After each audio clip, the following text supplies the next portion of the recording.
महाभारत एक ऐसा ग्रंथ है जिससे यह सीख मिलती है कि व्यक्ति को अपने जीवन में किन गलतियों को करने से बचना चाहिए। महाभारत का भीषण युद्ध मुख्य रूप से कौरवों और पांडवों के बीच लड़ा गया था। इस युद्ध में पांडव धर्म की रक्षा के लिए लड़े।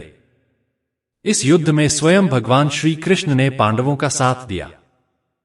धरती पर पांडवों को धर्म का प्रतीक माना जाता है। पांडवों ने अनेक कष्टों को सहन किया, इसके बावजूद धर्म के मार्ग से कभी नहीं हटे। अपने बुजुर्गों को दिए गए वचनों का उन्होंने ताम्र पालन किया। विपत्तियों में तपकर कुंदन बने और घर, परिवार तथा समाज से ऊपर उठकर धर्म की रक्षा की। सभी पांडव धरती पर देवत्व का अंश लेकर अवतरित हुए थे, इसलिए उनके कर्मों में सद्गुणों का वास था। अब बात करते हैं पांडवों के जन्म की। महाभारत में वर्णित 5 पांडव पांडु की संतान के रूप में जाने जाता है।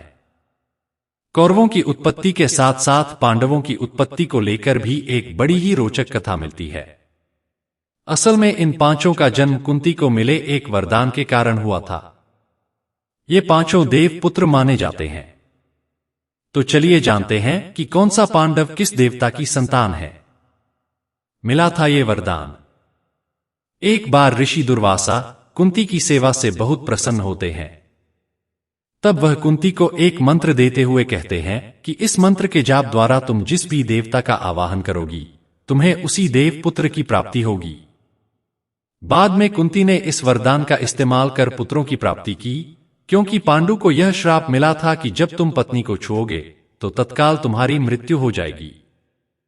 इस तरह अस्तित्व में आए पांडव। दुर्वासा ऋषि से मिले वरदान की सहायता से कुंती ने सर्वप्रथम यम यानी धर्म के देवता का आह्वान किया, जिससे उन्हें युधिष्ठिर की प्राप्ति हुई।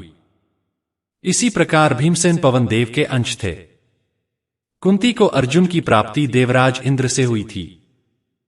संतान प्राप्ति का मंत्र कुंती ने पांडु की दूसरी पत्नी माद्री को भी दिया, जिसकी सहायता से उसने 2 अश्विनी कुमारों नासत्य और दस्त्र का आवाहन किया, जिससे उसे नकुल और सहदेव पुत्र के रूप में दिए। इस प्रकार पांचों पांडवों का जन्म हुआ। यह अभी जानते हैं कि कैसे हुआ कर्ण का जन्म। हालांकि कर्ण 5 पांडवों में शामिल नहीं था, लेकिन वह कुंती का सबसे बड़ा पुत्र था। जब कुंती को दुर्वासा ऋषि से वरदान मिलता है, उसने परीक्षण करने के लिए सूर्य देव का आवाहन किया। इसके परिणामस्वरूप सूर्य देव प्रकट हुए और उनसे कवच कुंडलधारी कर्ण की उत्पत्ति हुई।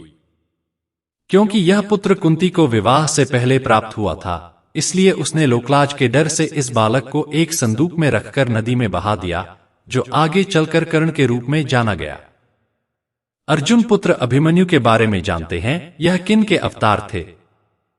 अर्जुन पुत्र अभिमन्यु चंद्रमा के अंश रूप में अवतरित हुए थे।